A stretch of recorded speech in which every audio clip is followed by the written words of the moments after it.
I'm back on this ranch again today. If you see right there, I actually got my coffee in my hand today, but if you see that gate right there, I got it open. I figured I'm gonna cut the animals out on the grass today. I'm gonna start letting them out on the grass today. I was thinking about everything that I got going on and etc, etc, and I was like, if these animals, if they go out on this grass, the thing about this winter weed is that even if they graze it, it'll come back. I've been keeping a good eye on this grass, and I need to fertilize it when I take a look at it. So one of the things I talk about is the rate of biomass accumulation, right? And so we'll go back over there and we'll take a look at it. We'll take a look at the grass, but I can already tell that the grass has started to slow down in terms of its growth. It's already started to slow, and it kind of makes sense, right? It's been 3 or 4 weeks. The grass is probably 6, 7, 8 inches tall, and I only put maybe 25 pounds of nitrogen on it, and I got like 2 or 3 inches of rain, and so I only put like 25, 30 pounds of 30 pounds of nitrogen per acre, and I've already gotten like probably like 4 or 5 inches of rain on it. And so I can already tell that the field is starting to go deficient. I probably need to, I'm anticipating that I need to put more nitrogen on it, and I don't have any rain until Wednesday of next week. And so this Monday, what I'm gonna do is I'm gonna go and I'm gonna rent that fertilizer buggy. I'm gonna fill it up with fertilizer, and then I'm gonna haul it on a gooseneck over here, and then I'm also gonna take it to my new ranch. I'm gonna fertilize both of my ranches. So when I'm doing it, I'm just gonna go ahead and fertilize the both of them. And so I was thinking about it, and I showed y'all what the new ranch looks like, what it looks like right now, the plans for it, what am I gonna do with it. And when I take a look at everything that I got going on, that water project I've been talking about, I was showing y'all yesterday that I'm gonna be excavating a large portion of the a portion of the property, not a large portion, but a significant portion of the property, to store water. And then I'm gonna have to pump that water out to use it to water to give the livestock water and to treat the water. And it's gonna take some time, and it's also gonna take a significant amount of money. And I was like, because of the amount of money that's gonna be involved in creating this water system, I don't want to undertake the project until the contract has closed, because I don't want to be in a situation where I've created the water system, and then the owner whatever fiddle farts, and then decides that whatever, right? And so I want to close the deal first. I want to finish the deal before I build out the water system. I want to make sure that the deal is done first. And so I think it's going to be probably about another month and a half until I finish the deal. Everything's going to be done, and I'm going to have the whole thing situated by the end of about December. And I'm going to talk to my agent today about everything that's going on. There wasn't a drop of groundwater past 1,000 feet. I'm gonna have to excavate to store water, and if I excavate to store water, I'm also gonna have to use a portion of the property. I'm gonna have to use about probably about 6, 7, 8% of the property to excavate to store water above ground. And so I'm gonna see I'm gonna talk to them about everything that's going on, and then I'm gonna offer my deal. And so my big thing is that because of the scope of the project, the intensity of the project, and the amount of finances that are going to be involved into getting it done, and the amount of land, the land surface area that I'm going to have to utilize to do this, I'm going to ask for a non-payment agreement. So I will finish the deal. I will get the deal finished. The deal will be done, but I don't have to pay. I'm going to seller finance the thing.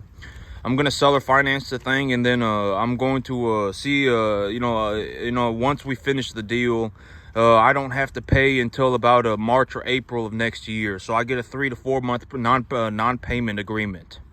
And so that's the big idea. And I'm offering this information to y'all to just, you know, because I'm actually doing these things, right? And so I wanted to give y'all this information because maybe if you understand, you know, some things that you can negotiate, what are things that you can negotiate, you know, then maybe it will be, you know, good in terms of getting you on the right path for the right deal. So these are things that you can negotiate. And so I'm going to talk to my agent about that later today and see if I can get a non-payment agreement.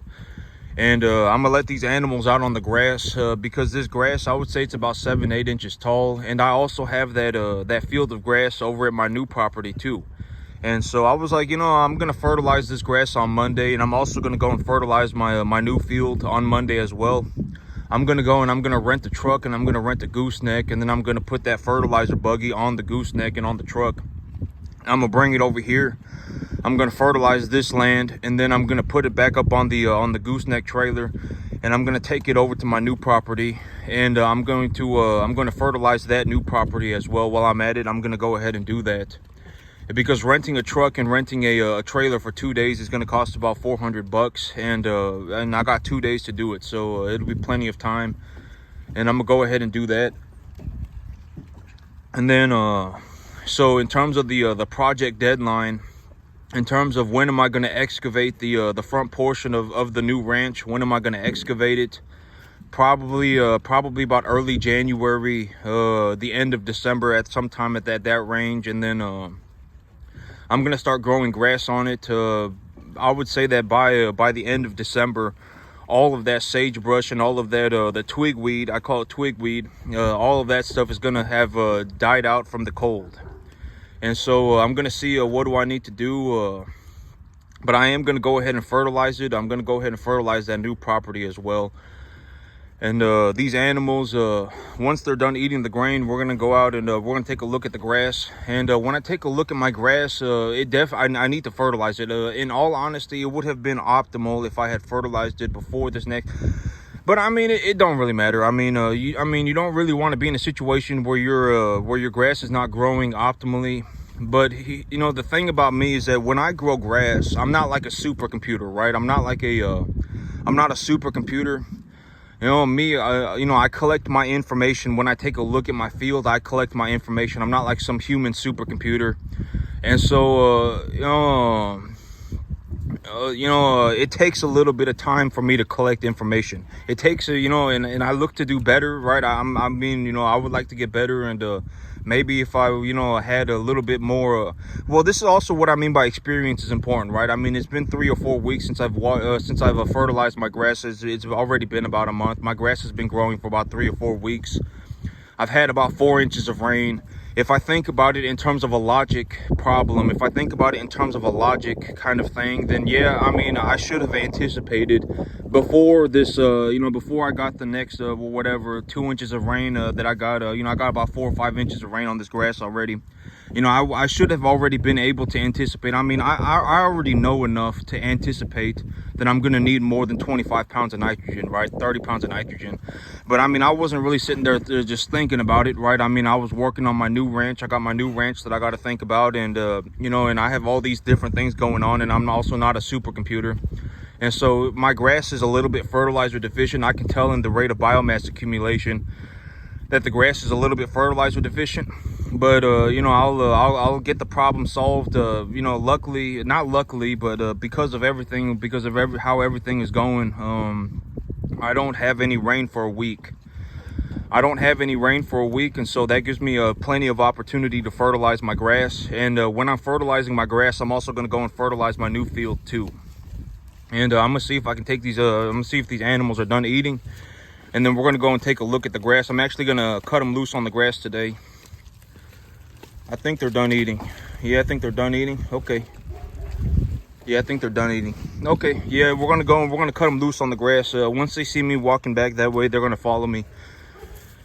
And we're gonna cut them loose on the grass. Oh, this one, he running. Let's go. They're gonna follow me out to the grass, and we're gonna go take a look at the grass, and I'll show you all what the grass looks like. And you know, this grass right here, I'm not too concerned about it. If they're, you know, I mean, And I've talked about grass in terms of a logistics problem. In terms of like a logistics thing, you see this whole field of grass, right? This whole field of grass, for me to seed this entire field, this portion of the field back here, for me to seed all of this grass, it cost me like 250 bucks. All right, and I talk about grass in terms of a business logistics problem. You know, in terms of like the monetary involvement, in terms of how much money is involved and what does it cost. And you see this whole field from here all the way back. For me to plant all of this grass, it costs maybe about 250 bucks in terms of the grass seed. You know, somewhere between $250 and $400, something like that. I mean, it costs like I don't even know. It's like 40, 50 bucks an acre or something. It's somewhere between $250 and $400, okay? Because for me to buy all of the grass seed and for me to buy all of the fertilizer was about $600 a ton. And I bought 1 ton of it, and so the rest of it went into grass seed. It cost me $600 for the grass seed, and I also seeded the entire front part of the field. So all of this grass right here cost me $400. And I don't think the cattle saw me coming out this way, but they should be following me out here. But all of this grass, it cost me about $400 to seed it. And even if the cattle mess up every single blade of grass on this field, even if the cattle come out here and just completely stomp it into whatever and just completely mess it up, it would actually be cheaper for me to replant the entire field than it would be for me to like whatever, right? I mean, buy 3 or 4 bales of hay. Yeah, the cattle are looking at me. They should, yep, well, here one comes. But this whole situation about the field is that all of this grass, come here, Bubba. All of this grass, now all of it cost me maybe $400 to seed all of it, right? I mean, and so even if the cattle just completely mess up the grass, and I have to reseed every single square inch of this field, it's still only going to cost me $400. It doesn't matter. In terms of a business logistics problem, it doesn't matter. You know, and I also have to think about it in terms of if they're not going to eat the grass, and they got to eat something, right? I mean, you're going to have to give them a total mixed ration, give them food, feed them. You know, and so they're going to have to eat something, so it's going to cost something. All right, you're going to have to pay for it one way or another. I'm going to see if I can get these animals to follow me.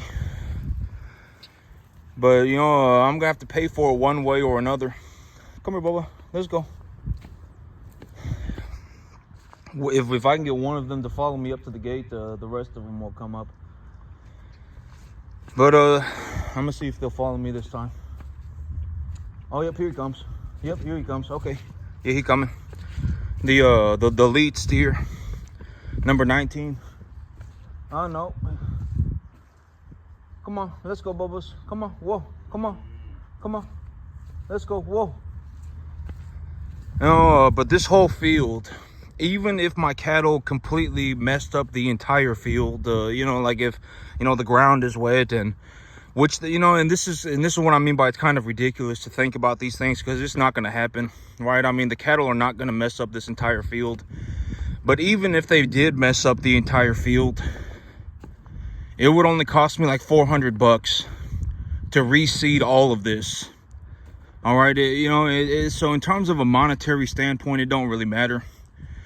And also, if I run out of grass over here, I'm gonna be fertilizing the new field too. And I also have enough food left in storage in terms of just hay, and hay is still very cheap. I can get a big old 1,200 pound bale of hay for like $100 right now delivered. And so hay is still very cheap. I mean, corn is still like $200 a ton too. And so in terms of as of a business logistics problem, as of right this moment, the feed costs are negligible. Feed costs are negligible. And so if you all want to take a look at the grass, this is what it looks like right now. And the grass, I definitely need to put a little bit of nitrogen on it. And so I'm gonna see if yeah, the cattle are just looking at me. And this is what the grass looks like right now. And for me to, replant all of this, realistically, $400. It's gonna cost about $400, and then if I put about $250 worth of fertilizer on it, it'll grow like this. Well, if I put about $500 of fertilizer a month on it, I can get it to grow this fast. I mean, it's legitimately growing like I don't even know, probably like close to 3 or 4 inches a week. This grass is already 7-8 inches tall. 6, 7, 8 inches tall, and so I probably accumulate close to about 3, 4 inches a week. And so yep, this grass, if I put the animals out on it and they rip it all up and it completely, but you can see I have a lot of bare spots on the field, but I did go back over the bare spots with the grain drill. And so I figured, I'm gonna let the animals out on the grass. The grass is still it's still a little bit too early to put them on the grass, but it don't really matter, because if I run out of grass here, let's say I graze the grass to the ground, and and whatever, I don't get an inch of rain for like 3 months, right? It doesn't rain at all for like 3 months, and the grass doesn't grow back and whatever, right? I mean, and then I can just put my animals up in a trailer and take them to my new ranch. I can just take them to my new one, and my new ranch has a lot of it's a lot of land area. And starting next week, about on Monday next week, when I go and I rent the equipment to get the fertilizer equipment over here, I'll go ahead and I'll fertilize my new field too. And so but that's kind of what it looks like. This is also this is just if I'm gonna give you my numbers and everything, why do I grow grass, and how much does it cost for me to grow grass, and when I grow grass, how do I grow it? What are the things that I think about, right? Those are the things that I think about.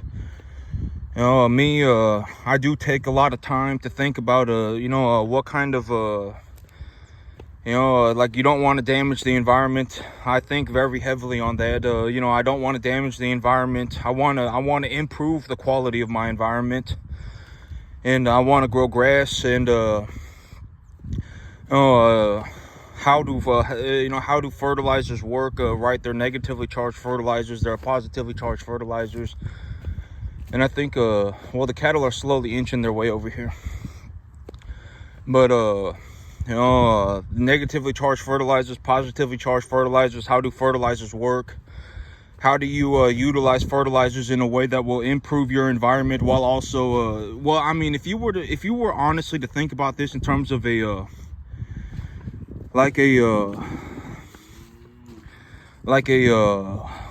critical thinking problem. Like, if you were to really think about this, and there would be a direct correlation between almost always there would be a direct correlation between how much grass is being accumulated by your field and the quality of your environment. Because if you're in a situation where you are improving the quality of your environment, you will also be increasing the amount of biomass that is being accumulated by the plants. So here's the lead steer right here. He's number 19. And so, come here, Boba. And so if you think about it in terms of a logic problem, in terms of like a critical thinking problem, improving your environment will also improve the amount of grass or the amount of crop material that you accumulate. And in terms of fertilizer, oh, here they come. In terms of fertilizer, if you use too much fertilizer, it will actually damage your environment, and it will cause a negative accumulation of biomass, right? I've spoke about this. I've talked about this in terms of an idea. How does in terms of fertilizer, if you fertilize a piece of land, you're not just throwing chemicals on a piece of land and then obliterating it and then just having it magically grow crops. Yeah, here they come, they're running. So yeah, but this is gonna be the first time the animals have been on grass in almost 2 months. But the idea of fertilizer is that the big idea of fertilizer is that it the plant material, one way or another, depending on whether you have a negatively charged fertilizer or a positively charged fertilizer, but one way or another, that fertilizer comes the molecule. Yeah, they're running out here now. The molecule, yep, they're going nuts. They, yep, it's the first, they haven't been on grass in maybe 2 months now. And so but when these animals, when they start eating grass, they're gonna start putting on weight very quickly. I might actually even be able to get them to put on about 3 pounds a day. And so yep, they haven't been on grass in a long time, maybe 2 months. And so the big idea of fertilizer is that when you put fertilizer on your land, like if you like if you've been watching me, you know how carefully and how diligently I plan my fertilizer, right? I've read this study and I've read that study. I've collected my own data. I've taken a look at the data that I've collected. And you know how diligently and how thoughtfully I utilize fertilizer, right? And so, fertilizer, you got to be real careful with it, because if you use too much, you could actually damage your environment. If you use too much and you don't know how to properly think about the grass and things like that, you could end up causing your animals major digestive problems. If your animal's real small and you put them on the grass that's too nutrient dense, you can actually cause acidosis and have them die. There's all sorts of things that, like, if you've been watching me do this for any extended period of time, you know that I'm very diligent, and I'm very thoughtful about how I do these things, right? I mean, that, like, I legitimately think about these things and I consider what I'm doing, and and I plan these things out weeks in advance. I go around and I look at my plant material, and I collect the information, and I 5,000 check everything. You know that I do these things. And so but the thing about fertilizer is that you got to be careful. But if you use fertilizer properly, when fertilizer is used properly, you can actually improve the quality of your environment and increase the amount of biomass that your field will accumulate. And so, but the animals are out on grass for the first time in maybe 2 or 3 months, and so I just wanted to get that on camera. Y'all saw them running out here, and they all go nuts already. But all of this grass, all of it cost me about $400 to plant it. Not even $400, like somewhere between $250 and $400. And to fertilize this entire field, and the front field and this field all combined cost me about $1,200 to plant and fertilize everything. And so this is also what I mean by grass is almost free. If you learn how to grow, but learning how to grow grass is not easy. It is going to be, in terms of reality situation, and I'm not trying to I'm not trying to fiddle my own diddly about this whole thing. But in terms of actually growing grass and putting cattle on it, in terms of growing grass, I'm the best that I have ever seen. I'm not saying this to gloat. I'm not saying this to brag. I have not seen anybody that can grow grass like me. And so, I've always said, you're not going to get the results unless you work for them. And these results are borderline some of the best in the world. And so, that's it for me today, YouTube. Y'all have a good one.